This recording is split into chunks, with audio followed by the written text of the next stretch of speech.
mañana. Saludos a los hombres y mujeres de trabajo, a todo el equipo de producción de este Sol de la Mañana. Saludos Eury, saludos Oli Matos. Hoy quiero hablar del tema de Haití. Vi que el gobierno dominicano detuvo las conversaciones con la comisión del gobierno haitiano por el conflicto con el río Masacre hasta que las autoridades de Haití de manera pública detengan y paralicen todos los trabajos que estarían haciendo en la conexión de toma de agua del río Masacre. Bueno, podríamos estar de acuerdo, de alguna manera yo estoy de acuerdo con esto, pero tengo el temor de que el gobierno dominicano le tenga miedo a los sectores que tradicionalmente han hecho del tema haitiano un problema recurrente y un tema de conflicto y de tensión nacional. Por ahí no se avanza. Yo creo que es momento de establecer relaciones estratégicas con Haití, iguales a las que planteó y mantuvo Juan Pablo Duarte. La visión de Juan Pablo Duarte es extraordinaria, no es por poca cosa que es el padre de la patria. Y Juan Pablo Duarte tenía una visión muy, muy concreta y de intereses específicos de relación con Haití. Recuerda, esta visión está claramente establecida en la narración que hace José María Serra, que es el trinitario, que cuenta cómo se fundó la Trinitaria en un libro que se llama Apuntes para la Historia de la Trinitaria. José María Serra era periodista, era un escritor intelectual, jovencito, y se dedicaba a tirar un panfleto en contra de la dictadura de Jean-Pierre Boyer, que había aquí de este lado. En toda la isla, porque tampoco en la parte occidental estaban de acuerdo, había muchos conflictos políticos. Entonces, Duarte lo encuentra, se da cuenta de que su amigo es el que está tirando los panfletos y decide unírsele. Y se dedican a eso, a los panfletos, a la subversión de manera clandestina. Pero un día Juan Pablo Duarte le dice, pero ven acá, esto no puede seguir así, nosotros tenemos que organizar un movimiento y declarar la independencia. Y él comienza esa reflexión, que es uno de los pocos discursos directos de Juan Pablo Duarte. Los otros son cartas que recoge su hermana Rosa Duarte, documentos de cartas, que son las frases y el ideario de Duarte y el proyecto de constitución. Pero esta es la única reseña de un discurso directo de Juan Pablo Duarte que hace José María Serra. Y en ese discurso sobre la independencia nacional y la constitución de la República, Juan Pablo Duarte comienza con el tema haitiano. Y comienza diciendo, yo admiro al pueblo haitiano. Reconozco los talentos que tienen, que son trabajadores, que han podido superar la esclavitud, darse su propio destino. Pero si los españoles tienen su régimen, y los estadounidenses, y los franceses, y los mismos haitianos, ¿por qué nosotros no podemos tener nuestro propio régimen? Duarte, que venía a estudiar de fuera, y dice, nosotros somos dominicanos y debemos constituirnos en una república.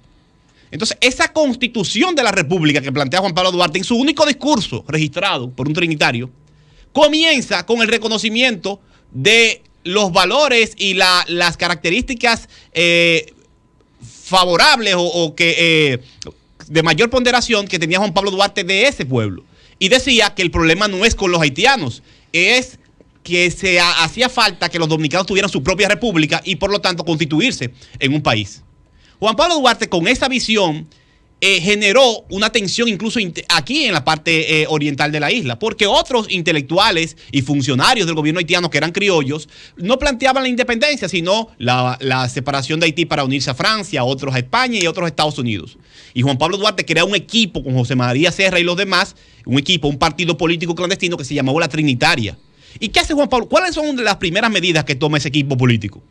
Lo primero que hacen los trinitarios una de las primeras cosas que hacen es primero formarse con los documentos, estudian, se articulan, hacen todo el trabajo que ustedes conocen de la Sociedad Secreta de la Trinitaria, pero también de la filantrópica, y también se alían actores de Haití. Algunos son funcionarios. Juan Pablo Duarte era agrimensor. Se hizo agrimensor para poder trabajar en el gobierno de la isla y viajó como agrimensor a diferentes puntos del país reclutando a miembros de su equipo político. Y ahí conoce a los hermanos Santana en el este. Y parte de ellos también eran miembros del ejército haitiano, formados de los trinitarios. ¿Y qué hacen ellos? Hacen una alianza con disidentes del gobierno en la parte occidental. Y había un movimiento que se llamaba La Reforma, y ahí ese movimiento es el que le da un golpe de estado a Jean-Pierre Boyer.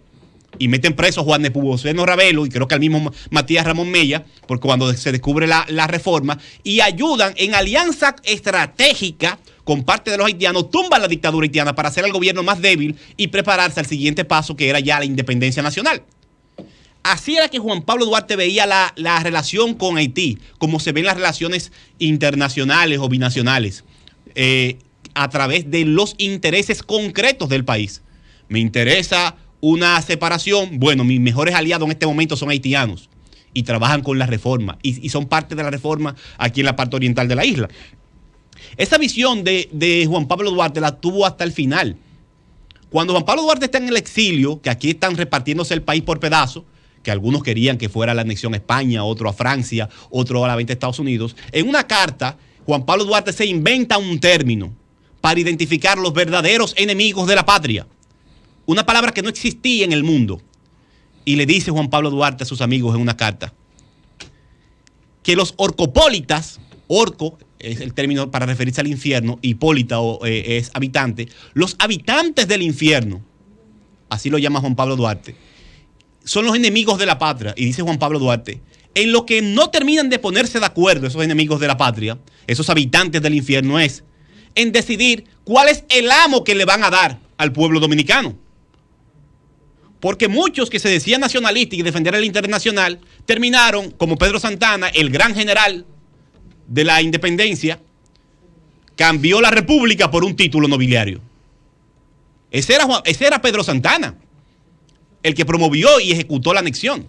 Pero otro, que también fue incluso funcionario, legislador durante el régimen haitiano, trabajó para vendernos a Estados Unidos y entregar la península de Samaná, como fue Báez. Y así ha pasado en la historia nacional, que algunas personas han utilizado, se utiliza con mucha frecuencia, el mito fundacional, generar conflicto, tener un enemigo claro, y utilizan esa bandera para generar conmoción nacional, pero no para crear soluciones estratégicas al problema binacional.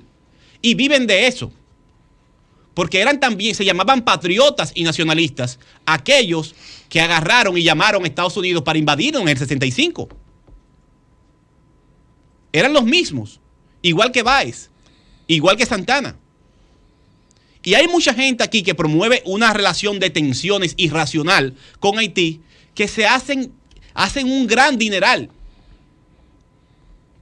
con gobiernos extranjeros y con imposición de agendas extranjeras. Y no tuvieron ningún tipo de problema con las negociaciones con potencias extranjeras en momentos de la Guerra Fría. Entonces, este tema, el gobierno dominicano, el nuevo gobierno, no puede dejarse chantajear por algunos sectores. Tienen que abordar, como lo abordó Juan Pablo Duarte, las relaciones binacionales de manera estratégica, viendo los intereses del pueblo dominicano, qué nos conviene y qué no nos conviene, y qué le conviene a los dos países. Ese sobresalto perpetuo no nos beneficia, solamente beneficia a los que viven de ese tema y no tienen otro tema que más allá que el conflicto para hacer política. Porque de verdad los dominicanos tienen preocupación por la migración. Eso pasa en todas partes del mundo. La sociedad que asume a un migrante, y especialmente los más pobres de esa sociedad, tienen miedo a ser desplazados. Y además con Haití se ha metido un mito de que la cultura de ellos es menor que la de nosotros, y también hay un tema con eso. Es comprensible el miedo porque ha sido muchos años de eso. Pero nosotros tenemos que pensar en frío según nuestros intereses. ¿Qué pasa? El 60% de la población haitiana sigue siendo pobre y el 24% vive en la extrema pobreza. Usted le puede poner el muro que usted quiera.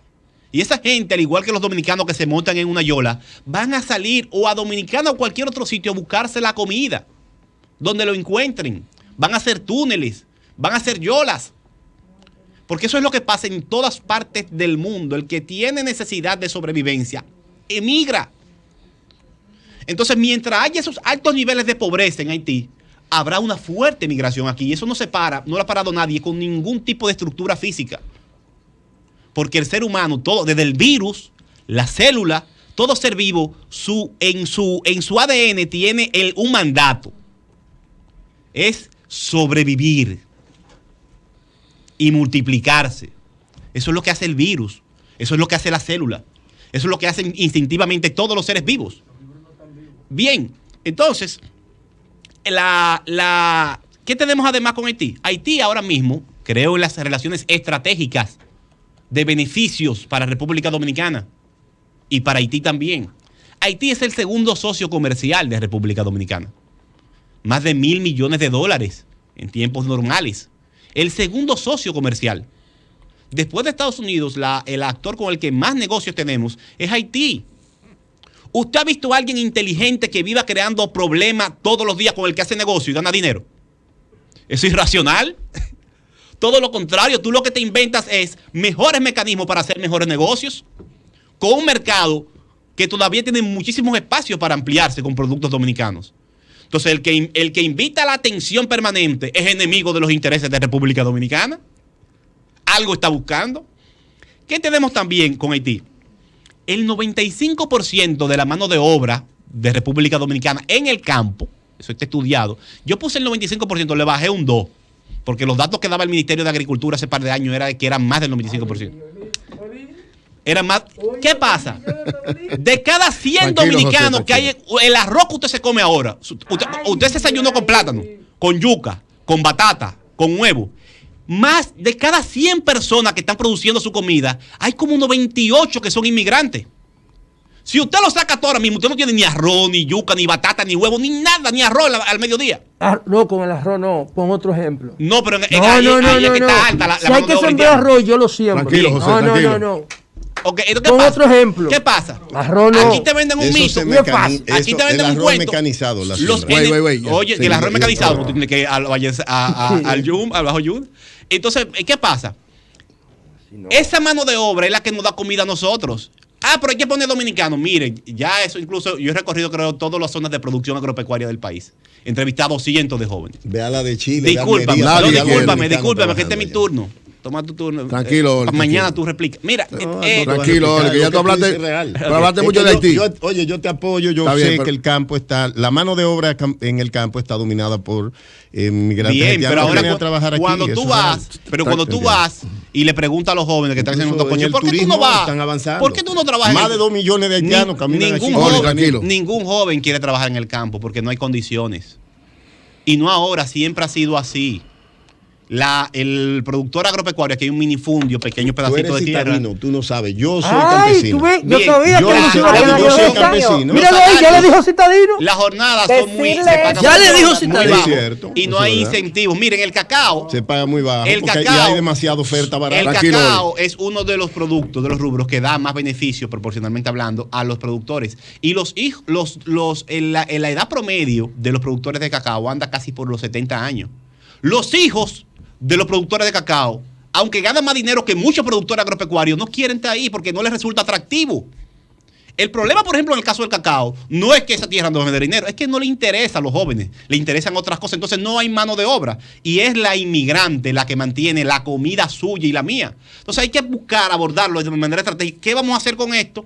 Si no los países lo que hacen es que digan, bueno, yo voy a traer migración como las dominicanas que usted saca del sur para España, voy a traer migración y la voy a poner en un nicho y a los de mi país los voy a poner en otro nicho. Eso es lo que hacen fríamente los países que abordan el tema de las relaciones internacionales con inteligencia y no con sobresaltos. ¿Qué tenemos también? Que le quiero decir a Oli, él tiene todo el derecho de coincidir contigo o no, tiene todo el derecho y qué bueno que viva la diversidad. Ahora, demuestra que no te conoce cuando te califica de citadino, que eso no es ningún pecado, pero está desconociendo. Ay, Oli, ahora te cayó María Elena arriba. Jonathan, él desconoce que por tu conciencia social y por tu activismo de muchos años, tú conoces bien lo que son nuestras zonas rurales y urbanas. O sea, que ese calificativo de citadino no va. Bueno, no, yo no he dicho que no la citadino para decir que no conocía. No, lo que yo quise decir, cuando él dice ni antes, yo crecí en una finca donde los trabajadores con mi familia eran dominicanos. Los hijos de ellos... Pero eso es otra época. Es el ingreso, el ingreso. Yo estoy hablando del ingreso. ¿Cuál es el problema? Que el campesino de la época de mi papá... Oye, un comentario que quiero desarrollar. Bueno, es que hay otra época. Y la mano de obra... Y ahora, los campesinos, los dueños de la tierra ahora andan en Lexus de eso depende. Y si se rompe una pierna, uno de esos haitianos va a un hospital público a consumir los recursos en lugar de ese señor tener que pagarle, el dueño de la finca, un seguro privado a este trabajador que trabaja con él. ¿Qué pasa? Ese es el problema. ¿Quién concluye, paga los costos de los pasivos? Sí, no se preocupe. Tranquilo, me va a dar par de minutos de más porque tengo otro tema. Sí. Los pobres los pagan. Concluye, Bien, Jonathan. entonces, desarrolla. Porque Entonces, yo digo que termine ese tema para que ya se... Okay. Bien, Oli, entonces mira. Hay que organizar. Señores, Oli es miembro de este programa, ¿eh? Continúo. Le cayeron María Elena, Lea y Jonathan Eury a los cuatro. Yo te voy a defender, Oli. El primero que me entraste fuiste tú. Gracias, José. Tú entiendes, los cuatro le van a caer porque Julio no está aquí. Entonces, porque Julio es el aliado de él. A mí me interesan los dominicanos que nos están escuchando. Se quedó solo. Los dominicanos que me están escuchando y que tienen una... Perdón, María Elena está diciendo algo, pero él cree que porque ordeñó vacas de pequeño es el único que conoce nuestro campo. Sí, sembraba tomate ya con una bota. ese era otro tiempo, Oli. Jonathan, concluye. Bien, la gente que nos está escuchando, especialmente los dominicanos que tienen preocupación por el tema de la migración, tienen miedo, sienten temor a ser desplazados, creen que hay una invasión y todo lo demás, tienen que manejar, quiero compartir con ellos estos datos desde la tranquilidad. Y decirles que en la clase media, las trabajadoras domésticas cada vez son mayoría inmigrantes también. En el país, en la última encuesta que se hizo, había 500,000 de haitianos. La gente no cree ese dato, porque la gente lo que ve es el inmigrante que está en las zonas urbanas y la cantidad. Danilo tampoco lo Entonces, creía. la gente no cree el dato y también Jonathan. tiene Danilo razón dijo en para Cuba creerlo. Pero que aquí anda más de 1 millón de haitianos sin documentos. Bien, lo dijo, entonces, ahí está en un acto internacional. Sí, pero y estando sentado ahí, el ministro que presentó esa encuesta que sabía que no era real. Bien, entonces... Es decir, ¿quién diablo sabe cuántos inmigrantes hay aquí si están indocumentados? Entonces, es una población muy importante presente en República Dominicana y en el sector laboral. La construcción que acaba de crecer, ¿cuánto fueron? 300%, depende básicamente de mano de obra inmigrante. Si tú no tienes esos inmigrantes regulados aquí, simplemente se cae la economía. El crecimiento completo de la economía o la locomotora de la economía en estos últimos meses fue la construcción. Entonces, de manera inteligente debe abordarse cuál va a ser la proporción, la regulación de esas personas. No debe ser desde sobresalto, porque ya incluso dependemos estratégicamente de eso hasta para comer, hasta para construir, hasta para reactivar la economía. Entonces, ahora mismo, el 2%, solamente en Haití queda el 2% de los bosques primarios. Haití está totalmente casi desértico, porque la pobreza ha generado una alta presión en los recursos naturales de Haití. El famoso documental de Al Gore sobre el cambio climático, que dio inicio a una campaña mundial y a una conversación mundial sobre el tema del cambio climático, comienza con la imagen ejemplar de la isla de Santo Domingo y mostrando la diferencia del manejo de los recursos en Haití, desértico prácticamente, y República Dominicana. Cómo se ve una parte agreste y otra parte se ve verde. Y usa Al Gore ese ejemplo para presentarle al mundo el problema del impacto de la deforestación, el consumo de los recursos naturales de manera irracional en el cambio climático. Entonces, ¿qué nos conviene a nosotros? Nosotros podemos borrar del mapa esa parte de Haití. Cuando a ellos se les acabe el agua, ¿usted cree que ellos se van a lanzar al mar a ahogarse? ¿Habrá un suicidio colectivo en Haití? Lo que hace todo ser vivo es buscar otra alternativa y va a generar presión sobre nosotros. ¿Qué nos conviene a nosotros? Crear proyectos para que ellos tengan una capa boscosa. Buscar colaboración internacional para que ellos tengan río y agua. Mientras mejor le va a Haití, mejor nos va a nosotros. No hay otra manera. Usted busca el cálculo. Mientras peor le vaya a Haití, mayor presión habrá sobre República Dominicana y sobre sus recursos naturales. Mientras haya miseria, hay migración en Haití, de Haití hacia República Dominicana. Mientras hay inestabilidad política también. Entonces, ¿qué yo creo que cómo debe abordarse este gobierno y todos los gobiernos? Debe abordar el tema binacional, y lo vimos así en la Escuela Eduardo Latorre de formación diplomática de la Cancillería, que me tocó pasar por un proceso de formación ahí. Debe abordarse con una inteligencia, un abordaje estratégico, como lo veía Juan Pablo Duarte, viendo nuestros intereses, haciendo alianzas, con tranquilidad, haciendo cálculos, qué nos conviene, qué no nos conviene. Ampliar el Quisqueya Verde, llevar los bosques dominicanos más allá de la frontera. Eso se convierte incluso hasta fuente de ingresos para nosotros. Regular el tema de los ríos, pero que ellos también tengan acceso a recursos. Mientras mejores condiciones tienen ellos, menos presión hacen sobre nosotros. No puede ser un exabrupto permanente la relación con Haití. Es decir, que tú apoyas que ellos hagan el canal. No, que hablemos, que busquemos soluciones sin un sobresalto permanente. Que se negocie. Que hagamos negociaciones. No puede ser un ruido. Que los dos ganen. Y nosotros que tenemos un gran desafío con nuestros Creo que hay que tener un escudo económico. Pero el río es de los dos lados, no es de un solo lado. Producción económica, como hace Codevi. ¿Qué es lo que nosotros planteamos? Estoy concluyendo. Que se discuta. Estoy concluyendo. Eso mismo, entonces. Yo sé que te duele concluye, este tema, Jonathan. A mí no me duele. Te queda un minuto. Entonces, a mí no me duele. Dame 2 minutos. Lo que me duele es ver que los recursos que pagan los contribuyentes dominicanos se utilicen para lavarle el cerebro de la manera que ya tú estás poniendo a través de una escuela diplomática en la que debía abordar en la escuela diplomática no pusieron a leer a Juan Pablo Duarte. El interés dominicano para fomentar unas ideas tan fantásticas como impracticables. Bueno. Porque tú estás planteando como si el gobierno dominicano pudiera hacerse cargo de la reforestación. A mí no me enseñaron a leer a Rosa Duarte y las cartas de Juan Pablo Duarte, el intercambio epistolar en la escuela diplomática. Adelante. La República Dominicana puede coger recursos para abordar la deforestación de Haití. No te ha ido bien hoy, tranquilo. Entonces, debemos hacer un abordaje inteligente como lo hace Codevi. ¿Qué hace? Que instala una zona franca en el norte del país y produce empleos para ambos lados. Los dos lados. Para dos lados. Entonces evita que esa gente, en vez de meterse para acá, trabajen y vayan a su casa. Allá y vivan allá. Exacto. Y es una solución inteligente y nos beneficia económicamente. Correcto. Y aumentan las exportaciones dominicanas en ese sentido. Y mantiene la paz social. Lo mismo pasa con los hospitales, los centros de maternidad que se van a instalar en la frontera. Si hay un servicio con la colaboración internacional para que esas mujeres puedan acceder a ese servicio básico y la colaboración internacional ayuda a eso, entonces se reduce la presión de las parturientas inmigrantes indocumentadas. Muchísimas mueren aquí en el parto y se reduce la presión sobre los servicios básicos de República Dominicana. Entonces, resumiendo es finalmente sí, que debemos llegar a una etapa, y qué bueno que de alguna manera ha comenzado así, pero vi que dieron un paso hacia atrás, de un abordaje estratégico, duartiano, de las relaciones diplomáticas, que se aleja de los orcopólitas y traidores de la patria que se han pasado la vida hablando de patriotismo y vendiendo el país por debajo. Yo creo que las relaciones deben abordarse con racionalidad, con tranquilidad y pensando en los intereses a mediano y largo plazo de la República Dominicana. Dame un minuto nada más para decir una cosita sobre el COVID. Como 10 minutos. No, es que me han boicoteado. Un minutito, ok. Me han boicoteado. Concluye. El COVID, miren, ¿por qué no se cierra? No es lo mismo tú estar bajo los efectos del alcohol, que desde los tiempos de Matusalén se sabe que es un desinhibidor, en un coro, en una chercha, fiesta de clase media, media alta o rico, que en un supermercado. Tú te puedes contagiar más fácil en un coro con 10 amigos que en un supermercado con 2,000 personas. ¿Por qué? Porque el alcohol es un desinhibidor que rompe la conciencia hasta de los espacios. Los seres humanos que estudian sociología se relacionan espacialmente. Si tú no conoces a una persona, la saludas de lejos, le da la mano a 1 metro de distancia, por lo regular. Si la conoce, la abraza, le da un beso. Si es muy amigo y está en mucha chercha, con alcohol en el medio, se rompen las barreras de la inhibición. Y entonces ahí tú recibes más saliva y respiración del otro en chercha, cantando y bailando, que en un centro comercial con 1,000 personas.